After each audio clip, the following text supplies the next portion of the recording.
첫째, 돈을 쓸어오는, 쉽게 말하면 잘 사는 나라다. 두 번째, 대한민국 국민은 우리나라에 들여와 환영해도 범죄를 저지르지 않는다. 이 두 가지 요건이 충족돼야만 저게 가능합니다. 그러니까 대한민국 국제사회에서 잘 사는 선진국을 인정받고 있는 것이고, 대한민국 국민은 범죄율이 없는 나라, 낮은 나라라는 걸 인정받는 겁니다. 이걸 또 만드신 분들이 바로 우리 부모님의 세대고 우리 평화대사님들의 세대입니다. 다시 한번 박수를 우리가 자축할 필요가 있습니다. 북한은 2년 전에 39개 나라를 갈 수 있었다고 합니다. 39개 나라를 가는데 많지 않죠. 수교를 맺고 있는 나라만 해도 굉장히 많을 텐데, 남북한 공동 수교를 맺고 있는 나라만 해도 157개국이니까 북한이 또 우리하고 수교 맺지 않은 나라들, 수교를 맺고 있는 나라도 몇 개 있을 테니까 160개의 국가는 될 거 아니에요. 최소한 수교를 맺고 있는 나라에서도 비자고시는 못 간다. 그러니까 북한을 안 받아주는 거죠. 세계가. 북한과 비슷한 그룹에 있는 나라들이 뭐냐면 아프가니스탄, 예멘, 소말리아, 팔레스타인, 리비아, 이런 나라들입니다. 그러니까 이걸 보면 우리가 통일을 하면 누가 통일을 해야 되겠습니까? 누가 주도해야 살 길이 있을 것 같습니까? 우리가 주도해야 북한 주민도 선진국으로 갈 수 있는 길이 있는 거지, 우리가 북한이 주도하는 통일을 하면 이 꼴 나는 겁니다. 그러니까 말이 필요 없어요. 어느 체제가 좋으냐, 어느 사상이 좋으냐 필요 없어요. 같이 살기는 대한민국이 주도하는 통일밖에는 없다. 동의하십니까? 이게 홍콩이 아니에요. 상해예요. 상해. 중국 상해. 엄청나게 잘 살죠. 베트남입니다. 이 코로나 터지기 전에 제가 베트남 갔다 왔는데 엄청난 고층빌딩이 여기저기서 올라가고 있습니다. 지금도 올라가고 있을 겁니다. 베트남 사람들이 한국 사람하고 성격이 비슷하다는 거예요. 굉장히 부지런하거든요. 그러니까 지금 발전하는 거예요. 공산주의 국가인데 왜 이렇게 발전할까요? 중국은 북한보다 못 살았는데 왜 발전하고, 베트남도 북한이 부러웠던 나라인데 왜 이렇게 발전할까요? 딱 두 가지가 다른 거예요. 두 가지. 그게 뭘까요?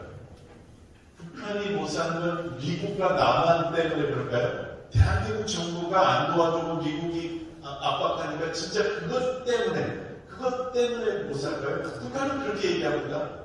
미국이 우리를 고립시키기 때문에 우리가 못 사는 거다. 그러니까 저 미국 놈들을 몰아내야 된다. 그런 거 아니에요? 진짜 그럴까요? 북한은 그런 똑똑한 사람이 없고 물적 자원, 광물 자원 없나요? 북한은 광물 자원 어마어마하게 있다고 우리가 얘기 들었잖아요. 하는 통일 대박 옛날 말 기억나시잖아요. 우리는 철광석을 어디에서 가져오냐면 호주 가서 가져옵니다. 배 타고 가서 배에 싣고 또, 아니 북한은 자기 땅에 있잖아요. 엄청난 광산이 있지 않습니까? 히토류도 있고 광물자원 어마어마하게 있습니다. 그건 아닌 것 같아요. 상품을 판매할 시장이 없을까요? 북한은? 대한민국은 맹지입니다. 맹지. 섬이었습니다. 양쪽 다 바다고 아래도 바다인데 위에는 육지인 줄 알았는데, 육지는 육지인데 갈 수 없는 육지는 맹지죠. 사람이 들어오고 나가려면 육지로 들어올 수도 없고 바닷길로 들어와야만 되는 나라. 수출을 해도 바닷길로 보낼 수밖에 없는 나라. 이런 악조건 속에서 대한민국은 세계 경제 10위권 안에 들어왔잖아요. 북한, 양옆에 바닷길이 다 열려 있습니다. 아래는 막혔으니까 좀 답답하겠지만 어차피 바닷길은 좌우로 강할 수 있습니다. 그 위에는 14억인지 15억인지 정확히 인물을 저도 모르겠습니다. 하도 많아가지고. 중국 시장이 열려 있습니다. 러시아 시장이 열려 있습니다. 그것만 해도 17억이 넘을 거 아니에요. 17억의 시장이 위에 딱 있어요. 만약에 대한민국과 북한의 위치가 다르다면, 우리가 위쪽에 있었다면 대한민국은 지금 더 엄청난 나라가 됐을 겁니다. 그죠?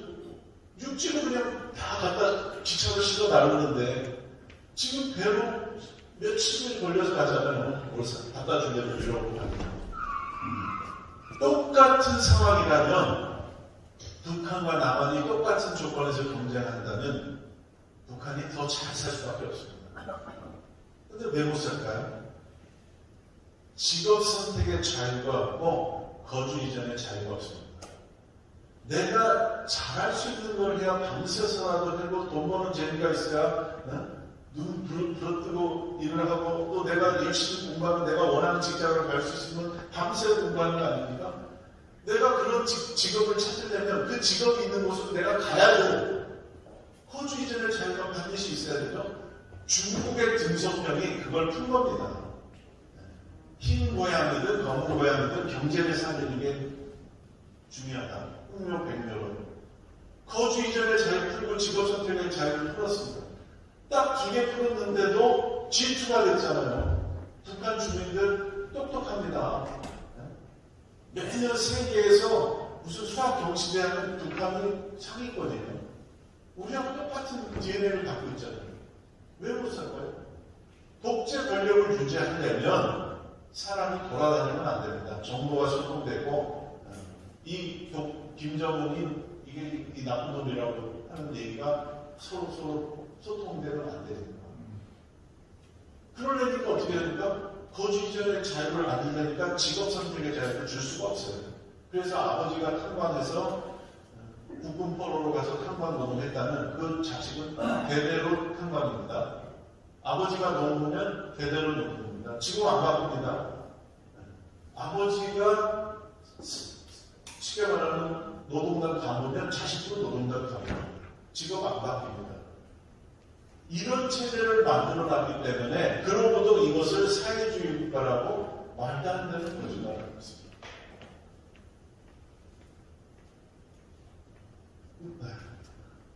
영원히 통치하겠다 이거죠.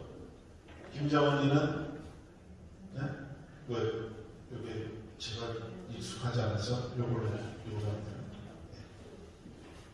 아무튼 이거 총 들고 얘기합니다. 또 뭐죠? 이거 제가 익숙하지 않아요. 제가 죄송합니다.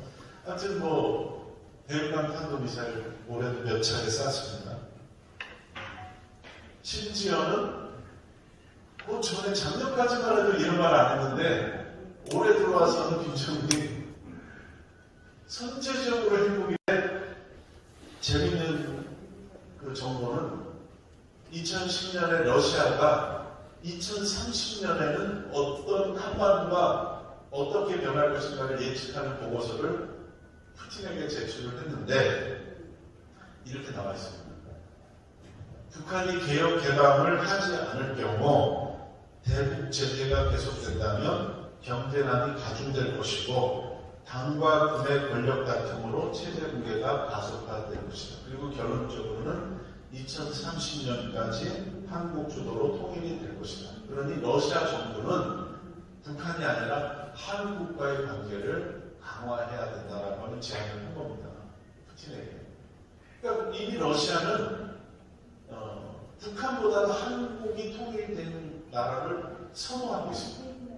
그래야 소위 말해서 연해주를 개발해야 되는데 중국에게 맡기기 싫은 거예요. 중국 사람들은 가면 중국 타운을 만들어버립니다. 완전히. 그렇기 때문에 이 개발을 할 수 있는 나라가 한국이 와서 해주길 바래요. 정말 그렇게 될지는 저도 모르겠습니다. 2030년. 근데 지금 북한은 스스로 경제 제재를 하는 것도 있지만 국제사회가 지금 또 코로나까지 겹쳐가지고 한국만 더 어려울 겁니다. 국경을 못 열잖아요. 그러니까 경제난이 계속 가중되고 있습니다. 이 가중되면 당과 군의 권력 다툼이 생깁니다. 왜? 당은 당대로 경제가 따로 있고 군은 군대로 경제가 따로 있어요. 이걸 서로 차지하고 있는 그 부분에서 이득을 내서 군대를 먹여 살리고 당을 먹여 살립니다. 우리처럼 국가가 소위 말해서 이렇게 예산을 편성하고 나눠주는 게 아닙니다. 군은 군대로 당은 당대로. 그러니까 당과 군의 경쟁력이 가중되면 그걸 김정은 위원장이 풀어줄 만한 능력이 안 되면 그럼 당과 군의 권력 다툼이 벌어진다는 겁니다. 물론 중국이 여기에서 또 끼어들겠죠. 그러나 그럴 가능성이 있다.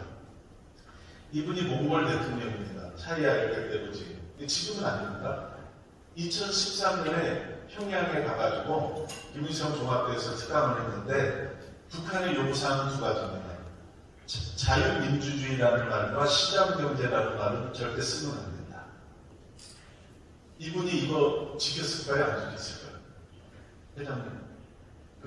이 차이야 알베크로지 대통령이 북한 정부가 자유민주주의라는 말, 시장경제라는 말을 가면 도중에 절대 쓰면 안 됩니다. 했는데, 자, 퀴즈 나갑니다. 북한 정부의 요구대로 안 했을 것이다. 무슨 손하고. 근데 어차피 5분의 1, 2분의 1이에요. 50%를 맞습니다. 아무도 안 드시고, 한 분 드셨어요. 중국에. 아니다. 그래도 했을 것이다.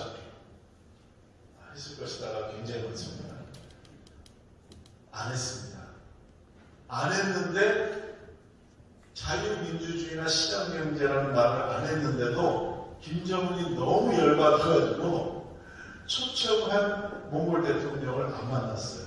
도대체 무슨 말을 했을까요? 어떠한 거기 김일성 종합대학에 교수만 앉아있는 게 아닙니다. 당 간부들, 김일성 종합대학 교수, 김일성 종합대학의 수재들 쫙 앉은 강단에서 이분이 연설하는 거예요. 어떤 폭정도 영원히 지속할 수 없다. 자유롭게 사는 것은 인간의 욕구이며 이는 영원한 힘이다. 자유는 모든 인간에게 주어진 자산이며 자유는 사람이 자신을 발전시킬 기회와 가능성을 발견케 하고 사회를 진보와 번영으로 이끈다. 아니 북한은 지금까지 배워온 게 인간은 동물과 다른 것은 인간에게는 자주성, 창조성, 의식성이 있어서 자기 운명과 세계의 주인이라고 얘기하는 게 주체 사상의 골자 아닙니까? 그렇게 해놓고는 뭐라 그러냐면 나중에 뒤쪽 가서는 뭐라고 쓰냐면 그게 자주성, 창조성, 의식성이 실현되려면 뛰어난 지도자, 수령의 지도를 받아야만 발현이 된다. 결론은 뭐냐면 김일성 주석의 지도를 받아야만 자주성, 창조성, 의식성이 발현된 공산주의적 인간이 되고 그런 인간이 자기 운명과 세계의 주인이라는 얘기입니다. 결론은 이렇게 복잡하지만 결론은 김일성의 지도를 받아야만 되는 거예요. 그러니까 김일성은 주체고 나머지는 다 그의 지도를 받아야 되는 노예입니다. 노예 사상입니다, 사실. 근데 김일성이 죽었어요. 그럼 누가 그 자리를 차지하느냐? 김일성의 고매한 인품과 지도력과 영도력을 가진 사람이 누구냐? 아들밖에 없다. 아무리 봐도 아들이 최고 아니냐? 그러니까 김정일이 갔죠? 그러니까 김정일이 죽었어요. 그럼 그 김일성과 김정일의 뛰어난 영도력, 그 고매한 품성을 계승할 사람은 누구냐? 김정은밖에 없죠. 그럼 김정은이 죽으면 죽기 전에 누구한테 물려줄까요? 김정은 자식에게 또 넘겨주는 겁니다. 팩트 혈통. 근데 백두혈통 아니라는 얘기도 있습니다. 고영이 김정은의 어머니 고영이가 일본에서 이렇게 넘어간 제일 높고 출신이기 때문에 오사카 혈통이라는 그런 말도 이제 농담 삼아 하는데 어찌됐든 간에 그 김일성 일족이 계속 가는 겁니다. 그런데 그게 아니라는 거예요. 이분은 차이야 알베크로지 대통령 그게 아니고 어떤 폭정도 영원히 지속하십니다. 왜 인간은 자유를 원하고 정말 억압을 싫어하잖아요. 그게 인간의 본성입니다. 그게 역사가 그렇게 발전해 온 겁니다. 자유롭게 사는 것이 인간의 욕구입니다. 이거는 영원한 것입니다. 자유는 모든 인간에게 주어진 자산이고 자유는 사람이 자신을 발전시킬 기회와 가능성을 발견하고 사회를 진보와 번영으로 이끈다. 이 말을 한 분이 차야 엘베크로지 몽골 대통령인데 이분이 바로 중요한 거라 잘하는 것 같아요.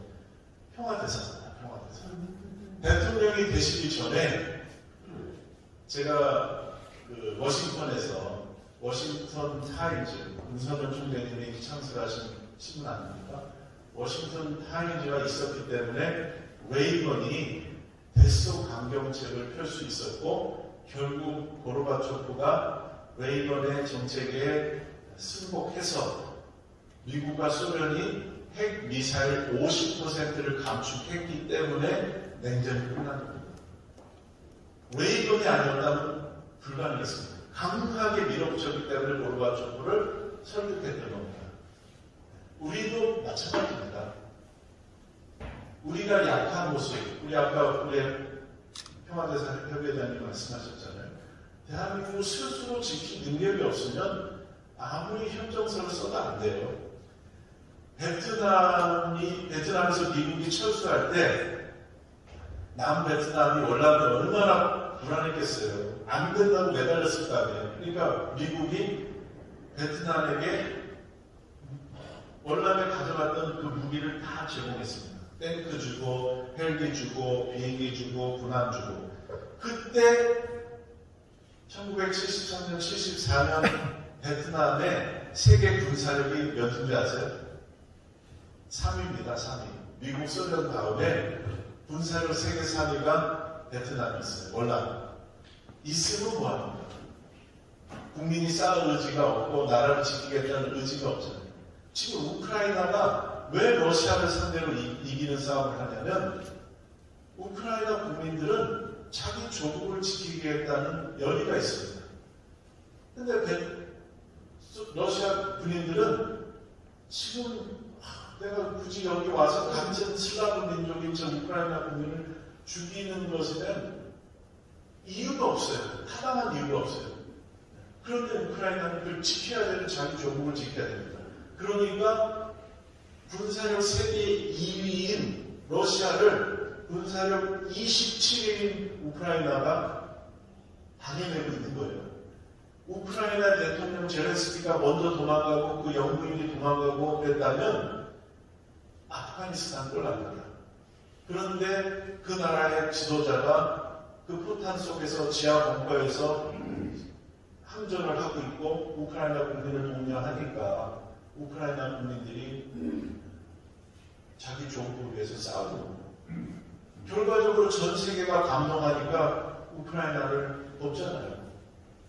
제가 여기 우크라이나 대사님이 저희한테 보내준 메시지도 있는데 아마 시간상 요번에 못할 것 같아요. 그런데 어찌됐든 간에 윤석열 총재님이 정말 평화대사를 위촉했던 분. 이분이 국회의장이었는데 그때 평화대사가 됐어요. 몽골의 국회의장 당시에 평화대사를 하셨는데 대통령이 되셨습니다. 그러니까 우리 회장님께서 평화대사를 지금 하셨으니까 뭔 역사가 벌어질지 모릅니다. 회장님이 큰일 하시도록 격려의 박수를 이분이 문 총재님을 국빈으로 몽골 대통령이 이렇게 초대했던 그 모습인데 이렇게 사진을 보면 그 문 총재님이 차야 엘베크로지 대통령 이렇게 볼을 들게 하면서 잘했어. 가서 잘하고 왔어. 그런 것 같아요. 제 느낌에는. 다 소식 듣고 가셨을 거 아닙니까? 그러니까 잘했어. 하면서 할말을 잘했어. 그런 것 같아요. 사실은 이제 오늘 제가 해야 될 일은 이 부분인데 제가 대단히 죄송한데 한 5분만 더 쓰겠습니다. 대신 지금부터 빨리 가야 되니까 안전벨트를 지금 다 차시고 긴장을 하시고 좀 들어주시죠. 1990년의 세계 지도입니다. 지금 청소년들, 대학생들한테 이 지도 보여주면 거짓말이라고 해요. 이게 말이 돼요? 사실이었습니다. 그런데 이 나라가, 이 소련 연방이 70년 만에 그냥 붕괴됐어요. 세계대전, 전쟁이 없었습니다. 전쟁 없었는데 냉전을 와해됐고 소련 연방은 해체가 됐습니다. 이게 궁금하잖아요. 저희만 궁금한 게 아니라 김진영이라는 그 베스트셀러 작가도 궁금했던 것 같아요. 이 소련 연방의 해체를 놓고 소설을 썼는데 이분이 이렇게 썼습니다. 그 책에 세기의 미스테리가 풀렸다. 야, 이거 놀라운 비밀이 풀렸다는 겁니다. 아주 우리가 잘 몰랐던 사실이 풀렸다는 건데 뭐라고 썼냐면 이 책자 서문입니다. 나는 공산주의 붕괴를 취재하는 과정에서 놀랍게도 소수의 한국 사람들이 남미의 공산주의 공산주의 창궐을 막고 베를린 장벽 붕괴를 이끌어내기 위해 온 삶과 열정을 다했다는 사실을 알게 되었다.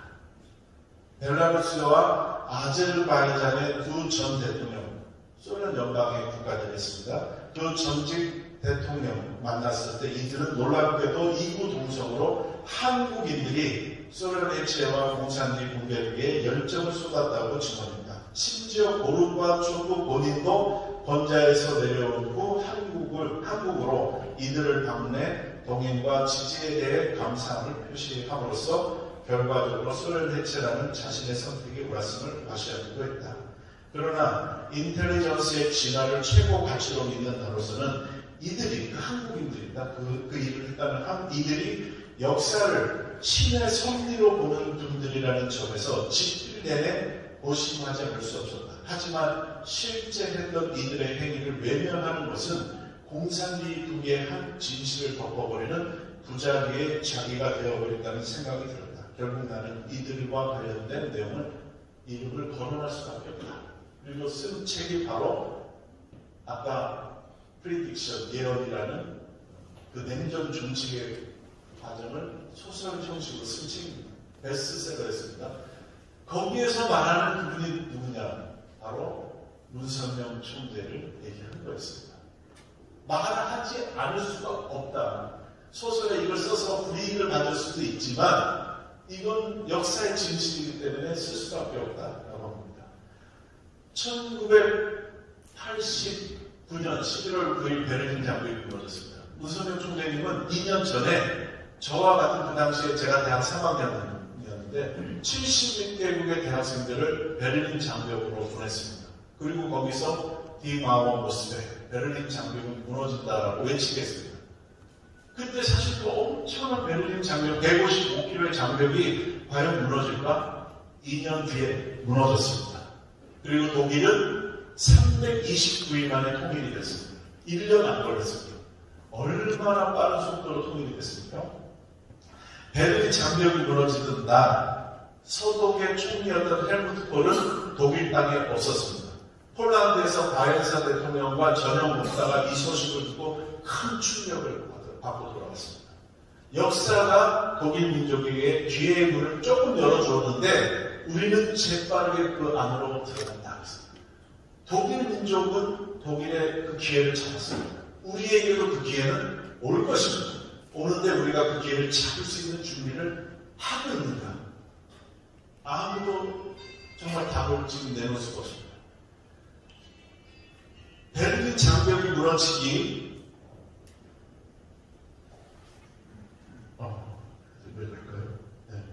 한 달 전입니다. 베를린 장벽이 무너진 날부터 정확히 32일 전에 동독의 모습입니다. 호네커 서기장이 고르바초프 서기장이죠. 옆에 공산권 지도자 27명을 초청해서 동독 사회주의는 성공했다라고 선언했습니다. 소련제 때 그가 몇 시간 동안 퍼레이드를 펼쳤습니다. 이랬던 동독이 어떻게 됐습니까? 베를린 장벽 붕괴와 더불어 지구상에서 영원히 사라졌습니다. 문선명 총재가 세계적인 학자들을 동원해서 소련 대사관 바로 앞에 스위스 스위스 제네바 인터컨티넨탈 호텔에서 소련 연방은 70년을 넘지 못할 것이라고 선언하는 대회를 하게 했거든요.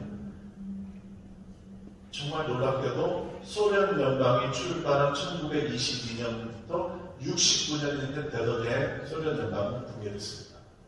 이거 정말 예지력도 대단한 예지력이죠. 리투아니아는 소련 연방이에요. 이 소녀가 자기가 1년 전쯤 내가 내년에는 레닌 동상을 깔고 앉아 있을 수 있을 거야 라고 상상했을까요? 지금 오늘 이 시간에 북한의 평양 주민들이 내년이면 만수대 언덕에 있는 북한 김일성 동상이 무너지고 내가 그걸 깔고 앉아 있을 수 있겠지라고 상상할까요? 비슷했어요. 그러나 역사는 그렇게 됐습니다. 그 주역이 누구였냐? 베를린 장벽 붕괴의 아주 결정적 주역은 고르바초프였습니다. 고르바초프가 베를린 장벽이 무너졌을 때 아까 보신 소련 탱크 30만의 소련 군대가 동독당에 주둔을 했는데도 막지 않았습니다. 그렇기 때문에 통일된 겁니다. 고르바초프가 25주년이 되던 해에 베를린에 왔는데 그때 독일 사람들은 아주 중요한 설문조사를 했고 발표했습니다. 왜 베를린 장벽이 붕괴됐고 독일 통일이 됩니까? 첫 번째는 고르바초프 소련 서기당의 개혁 정책 때문입니다. 두 번째도 아주 중요합니다. 두 번째, 우리에게는 어떻게 보면 서독 사람처럼 잘 살고 싶었던 동독 사람들의 강한 열망 때문이었다. 서독 사람들이 통일운동을 열심히 했기 때문에가 아니라 서독처럼 잘 살고 싶었던 동독 사람들의 강한 열망. 이거 우리 하려면 대한민국의 먼저 온 통일이라고 맨날 말을 하고 있는 탈북민들이 대한민국에서 잘 정착하고 그들의 자녀들이 정말 인재로 성공하도록 국가적으로 도와야 됩니다, 사실. 탈북민 단체의 법인을 취소하고 탈북민을 돕는 어떤 재단도 못 만들게 하는 그런 정권이 돼서는 안 되죠. 탈북민들을 도와야 됩니다. 그 사람들도 못 돕는데 북한의 2,500만이 누구를 믿고 오겠습니까?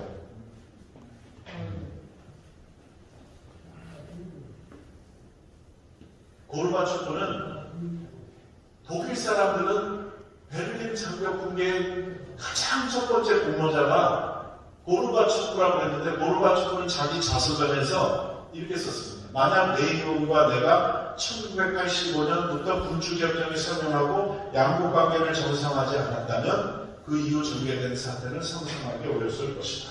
또한 소련이 개혁 정책을 시작하지 않았다면 나와 레이건은 그런 성과를 거두지 못했을 것이다. 레이건은 미국의 40대 대통령입니다. 39대 대통령은 진입 한대였습니다. 월남에서의 그 미군이 많이 희생된 그런 사건이 있었기 때문에 카터 대통령이 당선될 때 선거 공약이 주한미군 철수였습니다. 미군을 더 이상 남의 나라 땅에서 죽이지 않겠다. 지지를 받았습니다. 대통령 됐습니다. 그리고 7,000명의 병력을 빼갔습니다. 제3의 공약은 뭔지 아십니까? 주한미군 완전 철수 플러스 한미연합사 해체였습니다.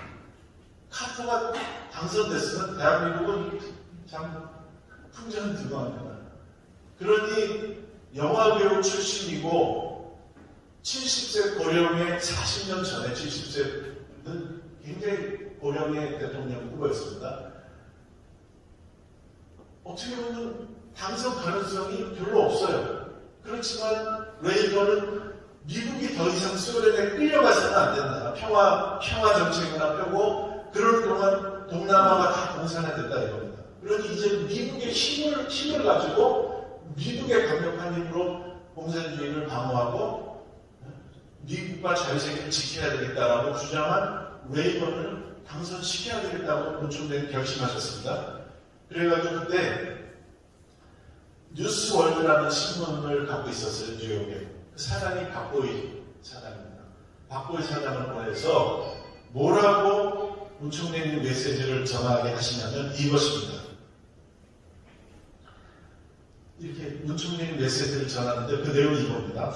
하나님께서는 국제공산주의에 맞서 승리할 수 있도록 제40대 미국 대통령으로 레이건 후보 당신을 결정하셨다고, 하나님께서 이미 당신을 결정하셨다고 문충대님이 전하라고 하십니다. 근데 이 레이건이 깜짝 놀랍니다. 그러면서 사실 내가 지금 당선될 가능성이 높은 것도 아니고 내가 꼭 미국 대통령이 돼야 될 이유를 내가 솔직히 몰랐는데 이제 알았다고. 나는 40대 대통령이 돼서 국제공산주의에 강력하게 맞서 승리하겠다. 이런 얘기를 했습니다. 문충대님이 이제 내일 선거가 다가왔습니다. 근데 전국의 그 텔레비전 보면 파란색이 더 많아요. 그러니까 카터가 더 지지율이 많은 쪽이 많아요. 마지막 승부수를 던진 겁니다. 신문 폐간을 각오하고 무슨 얘기를 하시냐면 만약에 자네 3차 세계대전이 일어나면 내일 헤드라인을 어떻게 쓰겠어? 신문. 대문짝만 하게 3차 세계대전 여기 써야 되지 않겠습니까? 그렇게 전 미국으로 레이건이 파격적으로 압승했다는 기사를 전 미국으로 보내라. 이거 보통 일이 아닙니다. 잘못되면 큰일 납니다. 그 신문이 전 미국으로 실제로 날아갔습니다. 어떻게 됐느냐? 레이건 후보가 이 신문을 새벽에 받아들이고 깜짝 놀라가지고 기자회견을 여는데 이게 전 미국에 계속 나온 겁니다. 이 장면이. 랜드슬라이드라는 게, 레이건 랜드슬라이드라는 게, 랜드가 땅이잖아요. 이렇게 쓸려 내려온다. 산사태처럼 이겼다는 기사가 난 거예요. 아직 투표도 안 했는데. 선거인단들이 투표를 해야 되잖아요. 그 사람들이 이제 막 혼란스러운 겁니다. 나 갖다 찍으려고 생각했는데, 레이건이 압승이야? 그럼 좀 생각 좀 해보자. 결과가 어떻게 나왔을까요? 538명 선거인단 중에 489명이 레이건을 찍었습니다. 그 얘기는 뭐냐면 카터를 지지하려고 했던 사람도 레이건으로 간 겁니다. 이건 선거 역사상 한 번은 쓸 수 있지 두 번 쓸 수 없는 정말 엄청난 일을 문충대님이 하신 겁니다.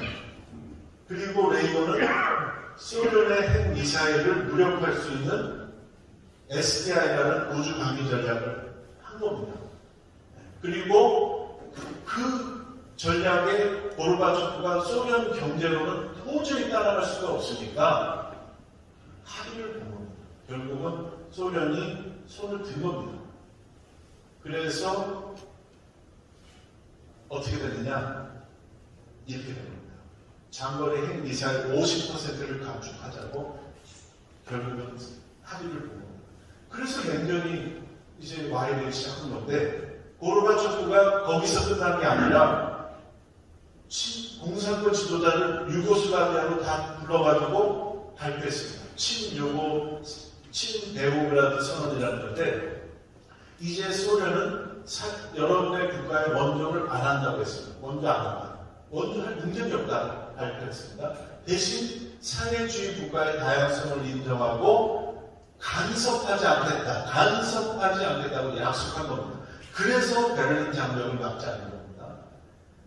이제 국경선을 헝가리, 폴란드 이런 나라들이 하습하지 않고 사회주의 국가의 다양성을 인정한다고 했으니까 국경을 여니까 누가 혜택을 봤을까요? 동독 사람들이 서독으로는 못 가지만 옆에 나라 한 바퀴만 돌면 가는 거예요. 1년에 50만이 탈출했습니다. 보십시오. 헝가리 국경에다 헝가리로 넘어가는 겁니다. 동독 저 국경에다가 차 버리고 이 국경을 뛰어넘어가고 있는 건데 저는 이 맨 저기 있는 아주머니 있죠? 그 아주머니의 얼굴 요 빈역이라는 저 앞에 보는 엄마의 애기 앞에 보는 엄마의 얼굴 표정이 굉장히 정말 기뻐하는 모습이에요. 네, 이게 제가 잘 익숙하지 않아서. 그래서 동독이 긴급 기자회견을 열었는데 그 대변인이 말실수를 합니다. 언제부터 여행 자료를 동독과 하겠냐니까 이 사람이 얼떨결에 자료를 보니까 없는 것 같아요. 그러니까 자기가 모른다고 할 수는 없잖아요. 최근이죠. 그러니까 지금 이 시간으로 동독도 여행 자료가 조치를 한다라고 그걸 말을 했어요. 그게 실수입니다. 아닙니다. 근데 그 순간 그걸 들었기 때문에 많은 사람들이 어디로 뛰쳐나가냐면 이 체크포인트 찰리라고 베를린에 미군 탱크가 있고 저쪽은 소련 탱크가 맞대고 있는 게 베를린입니다. 이 여기로 사람들이 막 쏟아져 나온 거예요. 근데 미국의 하롤드 제거라고 하는 중령이 미국 쪽 이 법무소를 책임진 사람인데 이거 막 지금 막 쏟아져 나와서 이제 여행 자유가 된다 그러니까 일단 막고는 있는데 할 수가 없는 거예요. 도대체 어떻게 해야 될지. 근데 아무리 상부에 보고해도 아무도 답을 주지 않아요. 한 30번 전화를 했는데도. 그러다가 어떻게 미국 국무장관하고 전화가 된 거예요. 국무장관한테 이걸 들려준 거예요. 지금 상황이 이렇다 그러니까 이 사람이 국무장관이 뭐라 그러면 그 중령 자네가 이 상황을 판단할 만한 위치에 있지 않아. 경고망동하지 마. 이런 거죠. 근데 이 사람은 막 쏟아져 나와서 이미 난리가 났는데 그러니까 이 중령이 이거 탁 들려주더니 전화 딱 끊고 자기 그 아들한테 문 열어. 열렸습니다. 그리고 무너진 겁니다. 역사라는 것은 그렇게 갔던 겁니다. 이게 지금 그 체크포인트 찰리예요. 옆에 맥도날드 있죠? 그래서 소련 고르바초프의 성기장인 그 외교부 장관이 레이건이 발표한 미사일 방위상했을 때 아니면 소련에게 충격을 가했고 고르바초프가 군사 대결 도전에서 후퇴하는 결정을 내리게 이르렀다. 이렇게 씁니다. 레이건은 워싱턴 타임즈 창간 10주년에서 우리는 냉전에서 승리했고 미국 시민들이 이 진리를 알고 있고 이 진리를 전해주는 건 바로 워싱턴 타임즈다. 이렇게 얘기를 했습니다. 여기까지만 하겠습니다. 그 다음에는 사실은 고르바초프를 만나서 개혁 정책을 도와주고 또 중국의 주석과 이것을 움직이고 그리고 그 기반을 통해서 북한에 들어가서 김일성 국가의 변화인데 이것까지 하면 오늘 집에 못 가십니다. 그래서 여기까지만 하고 구미에서 회장님 다음에 한번 또 불러주시면 제가 또 와서 흥미진진한 이게 지금 드라마 보는 것처럼 흥미진진합니다. 그래서 지금 궁금하시죠? 또 우리 회장님께서 불러주시면 제가 와서 다시 그 후편을 하겠습니다. 감사합니다.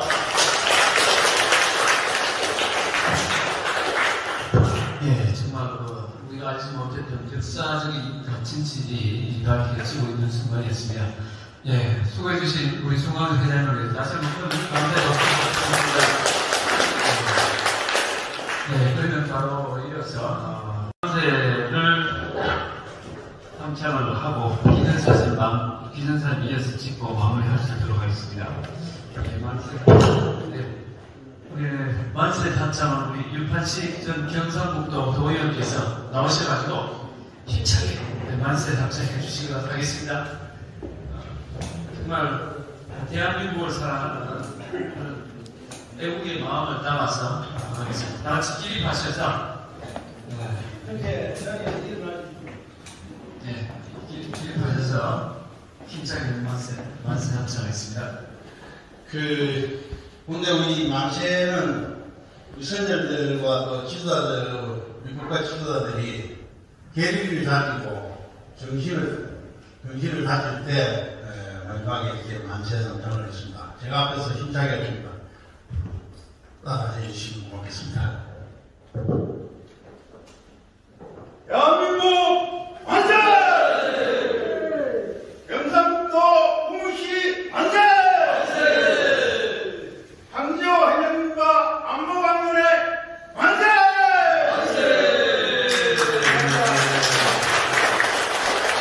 예, 감사드리겠습니다. 이제 우리가 무대 참석해 주시고 마무리하는 마음 가지고 현수 마무리해서 지금 기념사진 찍는 하겠습니다. 올려주시고요. 스크린 먼저 올려주시고 그 다음에 현수가 내려가지고 찍기 전에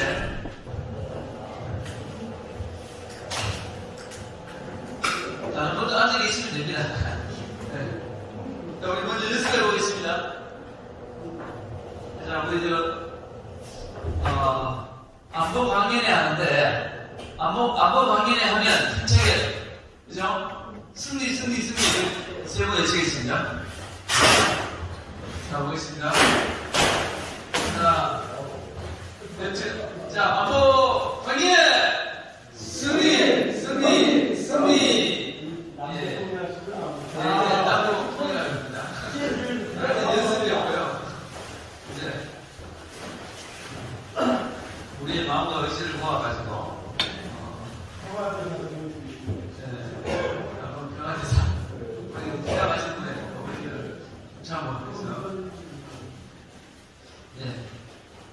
평화대사 하면 승리 세월을 치겠습니다. 자, 그 허리를 이렇게 딱 펴주시고 얼굴을 밖에 하시고 하겠습니다. 자, 평화대사 승리! 자, 한번 연습했으니까 이제 실주를 하겠습니다. 네, 한번 강의를 해보시죠. 평화대사 승리! 네, 사진 잘 봤습니다.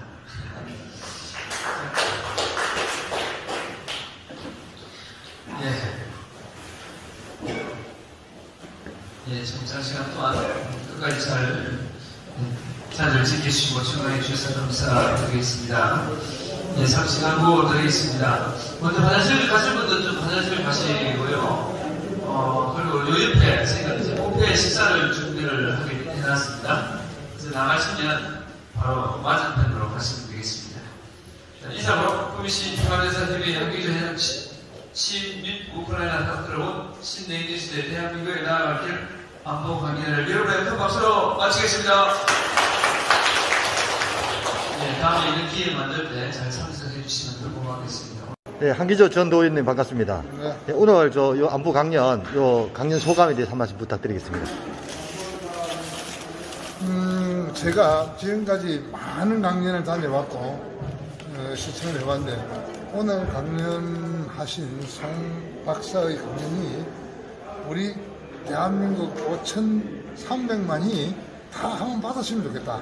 KBS나 MBC를 통해서 이런 교육은 절대 필요합니다. 난 그렇게 생각합니다. 네. 그러면 앞으로 이런 강연들이 전국적으로 퍼지게 되면은 우리나라도 이제 통일의 물결이 급물살 칠 것 같은데 앞으로의 통일 전망에 대해서 어떻게 생각하십니까? 통일 전망은 네. 통일이라는 것은 실제적으로 우리나라가 강력한 힘을 가져야 됩니다. 힘을 가지지 않고는 통일이 안 됩니다. 네. 그러니까 힘을 가지기 위해서는 극자 그 우가 대립할 것이 아니고 뭔가 하나가 돼야 됩니다. 그 하나가 안 될 때는 대통령이 긴급 그걸 해가지고 그 국회 해상권을 할 수 있도록 국민 토크를 해야 됩니다. 그리 하지 않고는 대한민국은 비전이 없습니다. 네. 네, 좋은 말씀 감사합니다.